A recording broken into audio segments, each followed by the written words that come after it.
The wrong music teacher. The late afternoon sun filtered through the tall windows of the Harrison estate, casting long golden rectangles across the hardwood floors. Robert Harrison stood in the doorway of the music room, coffee cup in hand, watching his 7-year-old daughter Emma trace invisible patterns on the piano keys. She hadn't played a note in weeks. "Daddy, when is my new teacher coming?" Emma asked without looking up. Robert checked his watch. "Any minute now, sweetheart." He had been so busy with board meetings and conference calls that he'd delegated the hiring to his assistant. The resume had looked perfect. 10 years of experience, excellent references, a degree from a prestigious conservatory. Exactly what Emma needed to reignite her love of music after her previous teacher had moved away. The doorbell chimed through the house. Robert set down his coffee and headed to the foyer. Through the frosted glass, he could see a woman's silhouette, smaller than he'd expected. When he opened the door, he found himself looking at someone who seemed barely out of college herself. "Mr. Harrison, I'm Sophie Carter. I'm here for the piano lesson." She had kind eyes and flour dusted on the shoulder of her cardigan. Her smile was warm but uncertain, as if she wasn't quite sure she belonged there. Robert's mind raced. The resume he'd glanced at had mentioned a Sophie Carter, but he'd assumed it was someone older. This woman looked too young, too nervous. Had his assistant made a mistake? "Please, come in," he said, stepping aside. He would give her a chance. For Emma's sake. Sophie followed him through the expansive hallway, and he noticed how her eyes widened slightly at the high ceilings and the crystal chandelier. She clutched her worn leather music bag a little tighter. In the music room, Emma had turned on the bench, her legs swinging back and forth. When she saw Sophie, something in her expression brightened. "Hi there," Sophie said, kneeling down to Emma's level. "You must be Emma. I love your dress. Is that purple your favorite color?" Emma nodded shyly. "Mine too," Sophie said. "And I see you have a beautiful piano here. Have you been playing long?" As Emma began to talk, slowly at first, then with growing enthusiasm, Robert found himself relaxing slightly. There was something genuine about Sophie, something unpolished but real. She wasn't what he'd expected, but Emma was already responding to her warmth. "I'll leave you two to it," Robert said, retreating to his study down the hall. But he found it hard to concentrate on his emails. Through the walls, he could hear gentle scales, then a simple melody. Sophie's voice drifted through, patient and encouraging. Then something else, laughter. Emma's laughter, bright and uninhibited in a way he hadn't heard in months. An hour passed quickly. When Sophie emerged, Emma was right behind her, still chattering about the song they'd learned. "Same time next week?" Sophie asked, and Robert found himself nodding before he could overthink it. It was only after she'd left that Robert finally pulled up the full resume file on his computer. His assistant had indeed hired the wrong person. The Sophie Carter with 10 years of experience and the conservatory degree was 53 years old and had declined the position at the last minute. This Sophie Carter had 3 years of experience teaching at a local community center. She'd studied music education at a state university and taught primarily beginners. Robert stared at the screen. He should call the agency, find someone with better credentials.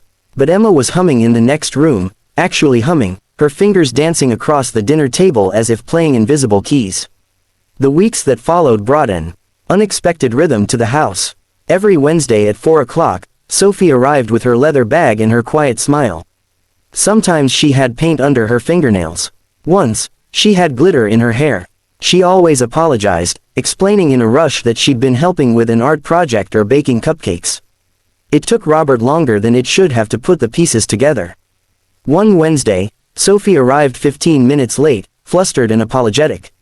"I'm so sorry, Mr. Harrison. My daughter's school called, and I had to pick her up early. She wasn't feeling well, and my neighbor could only watch her for." She stopped, as if realizing she'd said too much. "You have a daughter?" Robert asked. Sophie nodded, her cheeks coloring slightly. "Lily. She's 6. I probably should have mentioned it, but I didn't want you to think I'd be unreliable or—" "Sophie," Robert interrupted gently. "It's fine, more than fine." Something shifted in that moment. The formality between them began to dissolve like sugar in warm water, slowly and naturally. He learned that Sophie taught at the community center in the mornings and took private students in the afternoons. She was building a life for herself and Lily, one piano lesson at a time. The flower on her cardigan was from baking Lily's favorite cookies. The glitter was from helping at her school's art show.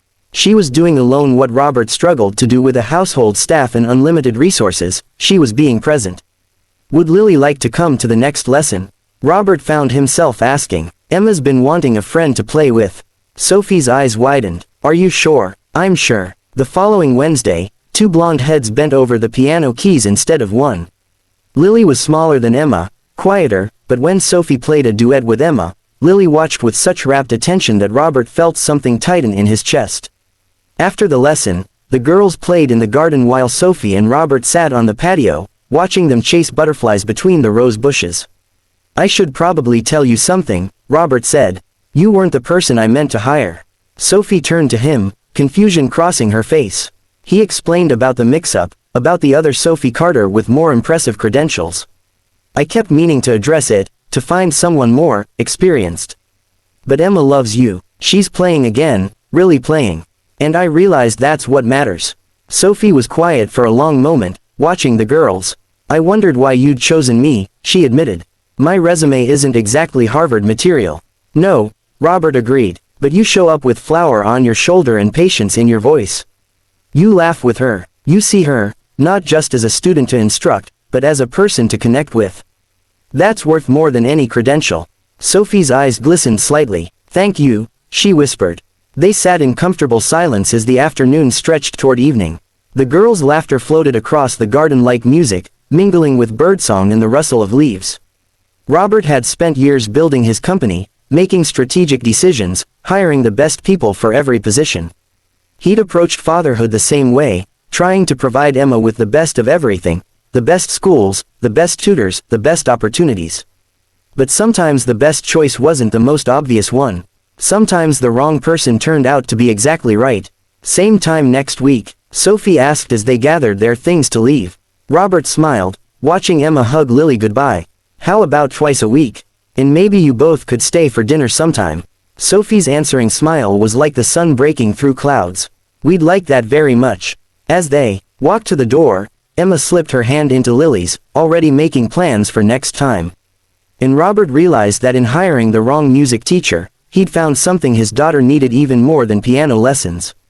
She'd found a friend, and he'd found a reminder that the best things in life rarely arrive the way you expect them to.